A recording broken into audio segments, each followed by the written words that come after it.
I do think that AI is going to transform, to augment, to replace. I don't think that changes our sense of self. I don't think that changes our value. I think it's not replacing people, but it's replacing some of the things that we as people have done. And what that does is gives us the freedom to go back to what is our zone of genius? What is our superpower? What is it that we love to do?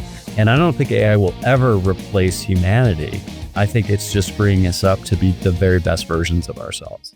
Hello and welcome to another episode of the Duct Tape Marketing Podcast. This is John Jantsch. My guest today is Keith Lauver. He is a serial entrepreneur and marketing expert who has founded 6 companies, raised over $34 million for product launches, and now leads Atomic Elevator. His team specializes in product launch support and created Ella, a pioneering tool for high-definition marketing. Started his entrepreneurial journey at 14. He secured clients like Trader Joe's, Whole Foods, and inspires others as a speaker and mentor. We were just talking about it. He lives in Red Lodge, Montana, active in community service through Young Life. So Keith, welcome to the show. Thanks so much, John. Good to be here. So what did you do at 14? Oh my gosh. So I had the opportunity to build a software platform for an airport in Billings. I was painting pipes in the summer and they found out I knew something about computers. And during the regular smoke break time, I started creating a database to keep track of the paper towels and other inventory. Got invited upstairs. That turned into an invitation to build the software. And apparently KPMG had offered him a bid for about $20,000. I said, I'll do it for 2, and they took it. So that was the very first commercial client I had. I think I started my first business. I was 16. It was not nearly as glamorous. I was going door to door, convincing people to let me seal their driveway. But it paid I paid my way through high school and college doing similar things. I think the idea of asphalt going down and paint going up, we do what we have to do. I just caught a lucky break that day, right? So we're going to talk about AI a lot today. I think it's a hot topic. It's probably the hottest topic going right now. So in fact, I've started a group I call Practical AI for Marketing, because I think there's just a lot of, as with any technology, there's all this futuristic talk of what it can do or what it is going to do someday. And I really like to always bring it down to, okay, that's great, but what should it do? So in terms of your conversations with smaller businesses, how do you help them see the practical uses of AI and not sort of the robots running the world, future? One of the things that I like to do is separate the application side of things from the construction side of things. And I think there's a lot of people that are confused about that, John. I think, I'm reminded of a workshop that was being done for business owners in Montana a couple of weeks ago. And they brought in a prompt engineer and machine learning expert for the day to teach them how to do stuff that most of them really didn't care about. Right. And frankly, didn't understand that was what was going to be the topic. So I don't think people even know what this beast called AI is. Yeah. So there's people who are building tools, and then there's people who are actually using tools. And those two probably need to be separated before I can even answer the next part of your question. Yeah. Well, first off, then let's back up a little bit. What percentage of business owners, people working for businesses, do you think are actually using even a simple interface like ChatGPT? I think every business owner I've talked to has at least experimented with and tried ChatGPT. Yeah. When we take forms on our website, we ask them how frequently are they using it. And I would say that probably a quarter of them aren't using it more than once a week. And that's surprising to me. They still haven't found that thing. And if I might offer a hypothesis about why, I think we are used to something like Google, where you type in a search and a computer gives an answer. And AI's potential is so much different than that. Right. But most people are sitting down and thinking about this as a search tool and maybe a little bit smarter search tool. And they're just not sure what's beyond that, even at the application layer. So one of the things that, I don't know, you talked about bringing in this large language model expert to talk about things, and like that just goes, nowhere with business owners. So I'm going to bring up agents, which, maybe we have to kind of break down a little bit, but that's one of the areas where people are like, the future's coming. You're going to have, agents replacing all of your people. We don't actually have agents yet. Not really, because there's a lot of things that I think are going to happen I think we're going to have some simple task bots, but the one that people throw out, tell your agent to book me the best ticket on this flight, blah, blah, blah. Well, they've got to have access to all the data, all the airline things. And those people aren't going to share that information. Or if they do, some big tech company will be the one that does the interface, and we'll just be a product of theirs like Facebook and not a user. So I just went and rambled all over the place there, but talk a little bit about, the where we are now with what agents are, I guess, where we are now, and really what is going to be a hurdle to this large scale adoption.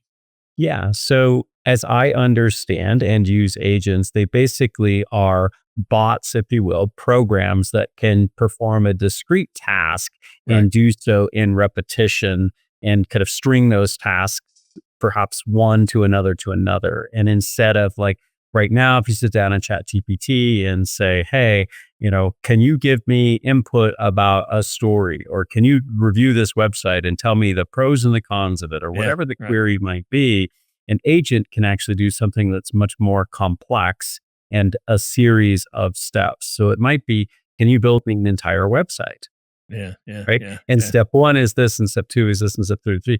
I think where agents are today is still very much in the experimental world. I love the fact that as a company that's created a platform, we now can begin to move our entire architecture into what they're calling agentic. So we're able to take what we were finding other ways of doing, and we can now do it better and easier, because most of the things that we need to have done are complex and require more than one step, and agents will help us do that. Yeah, and there'll be a lot of stringing these things together too, right? You complete this task and then go give your output to this agent who then has been trained to do X, right? I mean, is that kind of another way to look at it? I love that vision, John, that really interoperability of agents. It's like, why not have the thing that's really good at X talk to the other thing that's really good at Y, and talk to the other thing that's really good at Z? In the field of marketing, kind of the analog metaphor, if you will, would be, the branding person who just is the wizard in the marketing world, right? They're able to just say, this is the emotional state that we're going to evoke for people, and, pontificate on that. And then you've got the designer who tries to interpret that. And then you've got the copywriter who actually puts words to it. And then you've got the HTML person who has to construct it. And then maybe you've got somebody that needs to be the messaging architect that's thinking about it. And then the performance person. We get all these different things. Wouldn't it be great if those could all be strung together? So. Yeah. And I think maybe that's a little bit of the dilemma of how people, when they're thinking about embracing AI in general, is that, one vision I've seen is the org chart that has maybe those analog managers, if you will. Is that what we're going to call people now? Analog managers. But then each of those people will have 3 agents that help them do their function. And they've all been maybe specifically trained on a thing. But then I've also seen people say, no, we're going to have the data analysis agent that's going to go cross department. How do you see the org chart of the future? I think the org chart of the future is probably going to be as diverse as organizations of the future. I think the models, what's beautiful about what's happening in this world is the models can be completely novel. We can create things that have never before been seen. An example is, we have been building our go-to-market plans using our software itself. We haven't needed really a marketing department. We even haven't had to do advertising in a traditional way. Most of our team is fully fractional, and we can all cooperate and actually perform at a much higher level for a lot less money. And I don't even know what an org chart is. We had a potential investor ask us to build one, and I'm like, we don't even have one for our company. It's just not the way we operate. We kind of collect around tasks and bring expertise to those tasks and then perform those tasks. So it's just a very different organizational model that we've chosen. And I think there's a lot of freedom in how people are going to build companies. But see, I hear an org chart in there. It's just way different than anything, we've been taught, right? Yeah. So I think it's still because an org chart to me is not people doing jobs. An org chart is what functions need to be done. Well, and so I think that's kind of what you're describing, but we're all just used to this is our head of that and this is our VP of that. And I think that whole that's what's interesting about it. I think what's going on is it's not just like how do we augment what we're already doing? It's how do we rethink everything, right? I love the freedom. I think the moment, when we accidentally discovered this idea that turned into this platform for marketing called Ella, when this was not an intentional discovery, it was pure accident. And in that moment, every single neuron in my brain fired, every pattern from that 14-year-old kid who wrote the software for that airport in Billings to the guy who'd been a student of marketing for the last decade fired and said, wait a minute, I can do this differently now. And I can ask this question in this way and get a completely different perspective than the old model was go to the expert. If we invert and put all the experts into a model, it shifts and everything changes. And I'm addicted to that innovation. So I think it's wonderful. So one of the certainly themes that is prevalent is that this technology is going to replace a lot of people. I mean, every technology does, right? I mean, or at least changes, what those people do. Where do you fall on kind of it's going to, revolutionize industries, replace a lot of people, augment, a lot of the value we can bring? I mean, where do you fall on that continuum? So yes, and yes. Yeah. Okay. I do think that AI is going to transform, to augment, to replace. But I don't think that changes our sense of self. I don't think that changes our value. In fact, if anything, for me, what it's done is created more freedom around that. I talk to so many people, and I know on our team, we're avid minute by minute users of AI. We're more confident in what we can do and in the gifts that we've been created to bring to the world because we augment the things that maybe we're not as good at. I'm a visionary. I'm not an integrator. So I see big ideas. And when you ask me to actually turn that into a set of sequential steps, my brain hurts. I don't like that work. And I don't have to do that work anymore. So I think it's not replacing people, but it's replacing some of the things that we as people have done. And what that does is gives us the freedom to go back to what is our zone of genius? What is our superpower? What is it that we love to do? And I don't think AI will ever replace humanity. I think it's just bringing us up to be the very best versions of ourselves. Well, it's interesting because I've always, from a marketing standpoint, our mantra has always been strategy before tactics. And I think that in a lot of ways that makes the strategic thinker who can also master AI, who also understands marketing operations. That's the job of the future, isn't it? As opposed to the agency that comes in and does the stuff. I think that's right. I would say our focus has actually been trying to go in and provide even greater effectiveness and efficiency for the strategists. Right. And so because of that, I see a world where AI can actually do a lot of the strategy when well guided and augmented by humans through that. I would say for me, as I've contemplated kind of my own work shift in the last, say, year, most of my time is now relational.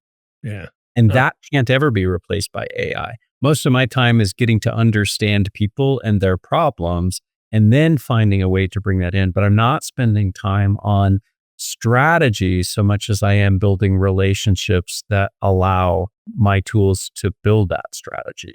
So I think that's a higher level. Even though it's more one-to-one, there is such a brand aspect to that. There is such a trust aspect to that. I love that. And I think that those are the things that are really going to allow if there's going to be winners and losers, I think people that get that, I think are going to side on the winners.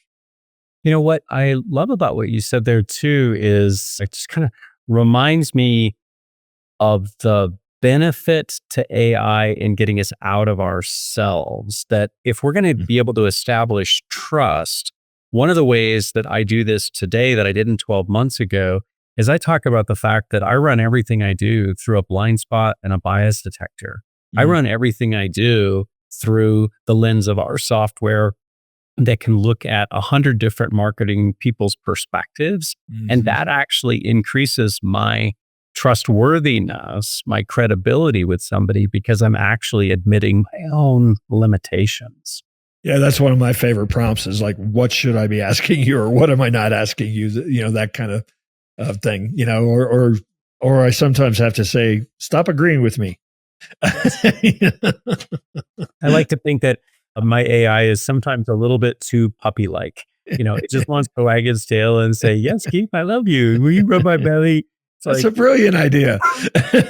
Right. It's like, no, no, no. Even when I ask AI to me to go do something, and the end result, if I say, is this biased? And she says, yes. I'm like, well, why'd you do it that way in the first place? Right. So I have one more question, but I really do want, I want to spend some time on what you're doing specifically with Ella, because it relates to everything we're talking about. But one of the things that, anybody who says the 5 things that are coming this year, personalization in marketing is certainly a buzzword that's going to be on that list all the time. And it seems AI can help that, but I also don't see a lot of people doing it yet. And is the real missing ingredient is it can't personalize without access to data. I think that's a great insight. I think I would challenge how much data we can give it access to. I would say in general, I'll give you an example. I love what there's a tool called Crystal Knows has done, which is they've used AI to go, essentially determine somebody's personality. And that gives you a degree of personalization to present information in a particular style.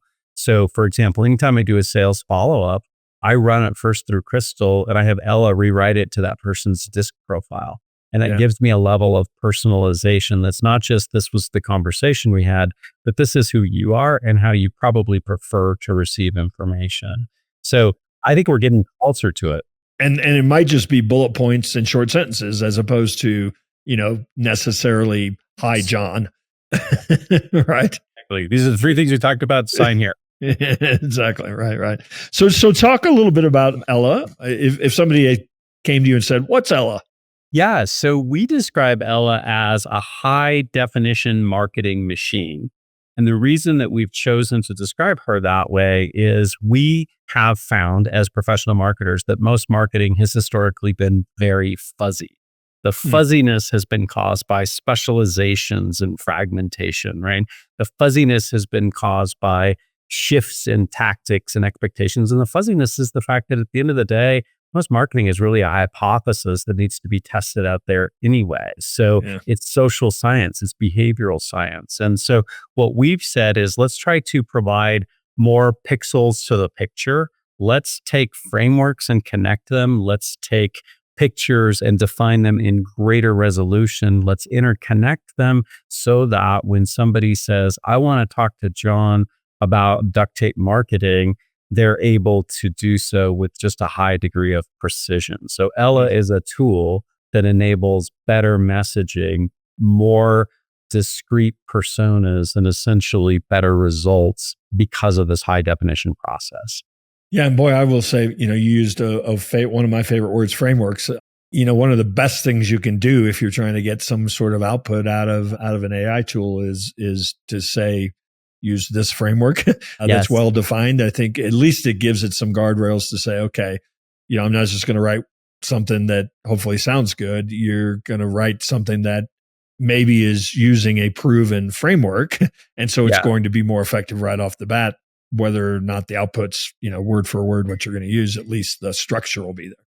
Yeah, I think frameworks, I got drawn into the idea of frameworks because I was a computer guy who fell into the field of marketing, right? I'm used to, here is a subroutine. If you're going to tell a story, here's 7 blanks to fill in. Oh, Donald Miller, thank you for giving me the 7 blanks to fill in. Like, I need that kind of thing. And what has been true about all the frameworks, at least that I've experienced, is while fantastic, they've always been discrete and probably more unitaskers. So they're fantastic for one thing, but they are often missing another thing. And what, at least in my mind, has been the missing link to all of this is a unifying almost marketing operating system that pulls all those frameworks together. And that's the big aspiration for what we're trying to build. Are you staying very focused on the niche market of and I thought I read this, of SaaS go to market, or are you really putting yourself out there as any type of business or industry?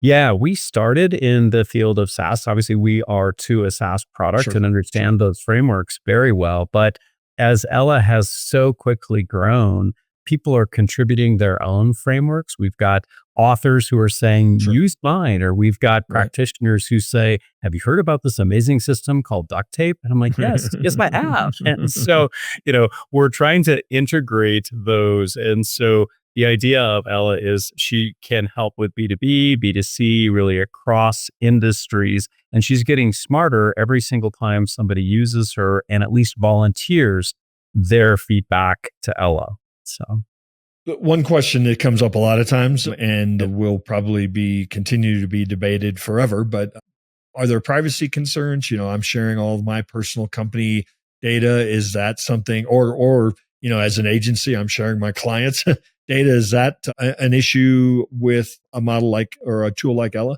It is an issue for all AI, and Ella has decided to respond to that with kind of a very clear privacy policy, a very clear non-disclosure agreement that we enter into, and also very clear technical parameters where we have opted out. Underlying our tool is OpenAI, but we have basically disallowed OpenAI from using any prompt for training purposes, any prompt for storage purposes. And so we can say with confidence that we are protecting the confidentiality of that information. And I think it is important that we do that. Yeah. I think that's going to be, a raging debate for some time. And I think we'll end up having the same thing that happened to the search engines, all the privacy and all the stuff that they've been doing and not telling anybody will come back in lawsuits probably. I am excited to see how intellectual property will continue to evolve around all of this. But in the meantime, we're going to let people do great work and keep what they're doing private. So. Awesome. Well, Keith, I appreciate you taking a moment to stop by the Duct Tape Marketing Podcast. Is there someplace you'd send folks to learn more about Atomic Elevator and your work? You bet. AtomicElevator.com. And we've got free trials available. We'd love to sign up anybody. Let them take Ella for a spin for a couple of weeks and see what kind of impact she can make for their clients. Awesome. Again, appreciate you taking a moment, and maybe I'll run into you one of these days the next time I'm up in Montana. I hope that would be the case.